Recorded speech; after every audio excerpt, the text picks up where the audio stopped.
안녕하세요. 오늘 우리가 함께 살펴볼 이야기는 마태복음 14장에 나오는 예수님께서 무리를 걸으신 아주 유명한 사건이죠. 흔히들 예수님을 믿으면 모든 길이 평탄하고 다 잘 풀릴 거라고 생각하기 쉬운데요. 근데 오늘 성경 본문은 우리 생각과는 조금 다른 현실을 보여주는 것 같아요. 과연 어떤 이야기일지 같이 한번 자세히 들여다보시죠.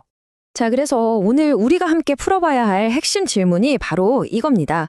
하나님의 뜻을 따르는 삶, 그 순종의 길에는 정말 어려움이 없을까요? 성경은 과연 이 순종과 고난의 관계에 대해서 뭐라고 이야기하고 있을까요? 이야기의 배경이 참 드라마틱한데요. 이 사건 바로 직전에 무슨 일이 있었냐면 그 유명한 오병이어의 기적이 있었어요. 빵 5개와 물고기 2마리로 5,000명을 먹이신 정말 엄청난 기적이죠. 모두가 그 기적에 흥분해 있던 바로 그 직후에 예수님께서 제자들을 재촉하여 배에 태우십니다. 얼른 저 건너편으로 가라 하고 말이죠. 여기서 우리가 정말 주목해야 할 부분이 나옵니다. 제자들이 만난 이 폭풍이요. 그들이 뭔가 잘못해서 불순종해서 찾아온 게 아니라는 거예요. 오히려 정반대입니다. 예수님 말씀에 네 하고 순종해서 나아간 바로 그 길을 위해서 그것도 길 한가운데서 폭풍을 만난 겁니다. 이게 진짜 놀라운 지점이에요. 성경은 바로 이게 우리가 믿음의 길을 걸어갈 때 마주할 수 있는 현실이라고 보여주는 거죠. 아니 그럼 왜일까요? 주님은 왜 제자들을 이 폭풍 속으로 보내셨을까요? 바로 여기서 오늘 본문이 우리에게 알려주는 첫 번째 아주 중요한 진실이 드러납니다. 그건 바로 이 모든 폭풍이 결코 예수님의 통제 밖에서 일어난 일이 아니었다는 사실입니다. 성경이 보여주는 이 장면은 정말 영화의 한 장면 같아요. 한쪽에서는 제자들이 거친 파도랑 싸우면서 이제 우린 죽었구나, 완전히 버려졌구나 하고 절망하고 있었겠죠. 그런데 바로 그 시각에 다른 한쪽 산 위에서는 예수님께서 홀로 그들을 위해 간절히 기도하고 계셨다는 겁니다. 이 극적인 대비 정말 소름 돋지 않나요? 네, 바로 이겁니다. 이게 오늘 이야기의 첫 번째 핵심 메시지예요. 성경은 말하는 거죠. 우리가 겪는 그 어떤 깊은 고난의 순간조차 하나님의 주권적인 계획 안에 있고 그분의 기도의 보호 아래 있다고요. 제자들이 혼자가 아니었던 것처럼 지금 폭풍 속에 있는 것 같은 우리 역시 결코 혼자가 아니라는 뜻입니다. 자, 이제 이야기는 절정으로 향합니다. 제자들이 밤새도록 풍랑과 싸우면서 완전히 지쳐 있었을 시간, 성경은 그때가 밤 사경이었다고 기록합니다. 이게 새벽 3시에서 6시 사이, 그러니까 하루 중 가장 깊고 짙은 어둠이 깔린 시간이거든요. 바로 그때 예수님께서 그들에게 걸어오십니다. 여러분, 예수님께서 물 위를 걸어오셨다는 건요, 그냥 와, 대단하다 하고 끝날 일이 아니에요. 그 의미가 정말 어마어마합니다. 당시 사람들에게 바다라는 공간은 인간이 도저히 통제할 수 없는 혼돈, 두려움, 심지어 죽음 그 자체를 상징했어요. 그런데 그 혼돈의 상징 위를 아무렇지도 않게 유유히 밟고 서신다는 건 내가 바로 이 모든 혼돈과 죽음까지도 다스리는 창조주 하나님이다 라고 온몸으로 선포하시는 정말 엄청난 자기선언인 겁니다. 그런데 제자들의 반응이 어땠죠? 예수님을 보고는 유령이다 하면서 공포에 질려 소리를 지릅니다. 참 아이러니하죠. 이 장면은 극심한 두려움에 사로잡히면 바로 눈앞에 있는 구원자, 하나님의 임재조차도 알아보지 못하게 될 수 있다는 걸 너무나도 생생하게 보여줍니다. 바로 그 공포의 한가운데서 예수님께서 그들을 안심시키며 말씀하십니다.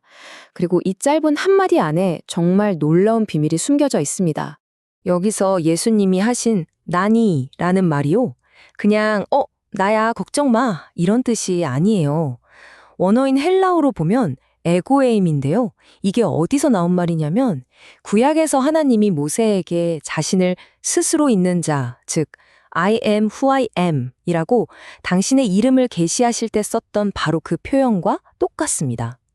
다시 말해 지금 예수님은 내가 바로 그 하나님이다 라고 선포하고 계신 거예요. 폭풍 속에 나타난 구원자가 그냥 위대한 선지자가 아니라 하나님 자신이라는 정말 충격적인 계시인 거죠. 자, 여기서 베드로가 등장하죠. 베드로의 이 짧은 경험은 우리에게 믿음에 대해 정말 중요한 걸 가르쳐 줍니다. 성경을 보면요, 믿음은 얼마나 많이 가졌느냐 하는 양의 문제가 아니라 어디를 보고 있느냐 하는 시선의 문제라는 걸 알 수 있어요. 예수님을 바라볼 때는 물 위를 걷잖아요. 근데 시선을 돌려서 주변의 파도, 바람을 보는 순간 바로 물에 빠져들어갑니다. 그렇게 물에 빠져 들어가면서 베드로가 외칩니다. 주여, 나를 구원하소서. 바로 그 순간 성경 31절은 예수님께서 즉시 손을 내밀어 그를 붙잡으셨다고 기록해요. 다른 말도 아니고 바로 이 즉시라는 한 단어, 이게 정말 중요합니다. 왜냐하면 이 즉시라는 단어 안에 복음의 핵심이 담겨 있거든요. 하나님의 구원은요, 우리가 완벽해지거나 상황이 나아질 때까지 기다리지 않는다는 거예요.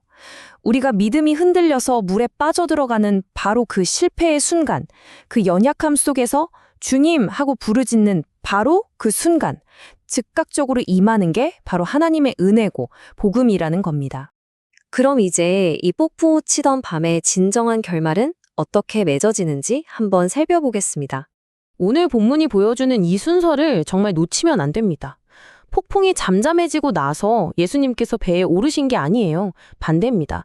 예수님께서 배에 오르시자 그분의 임재 안에서 비로소 폭풍이 그쳤습니다. 이게 뭘 말해줄까요? 우리 문제 해결의 본질은 환경이 바뀌는 게 먼저가 아니라는 겁니다. 우리 삶의 배에 주님이 오르시는 것, 그분의 임재 자체가 진짜 해결책이라는 거죠. 이 모든 일을 겪고 난 제자들의 반응을 보세요. 그들은 예수님께 엎드려 절하면서 고백합니다. 진실로 하나님의 아들이십니다. 이 끔찍했던 폭풍이 제자들을 무너뜨린 게 아니라 오히려 그들을 진짜 예배자로 변화시킨 겁니다. 자, 그렇다면 오늘 이 이야기가 지금 폭풍 같은 시간을 보내고 있는 우리의 삶에는 어떤 의미가 있을까요? 오늘 본문이 주는 핵심적인 교훈들을 한번 정리해 보겠습니다. 정리하면 이렇습니다. 첫째, 우리가 주님께 순종하는 길에도 폭풍은 찾아올 수 있다는 것.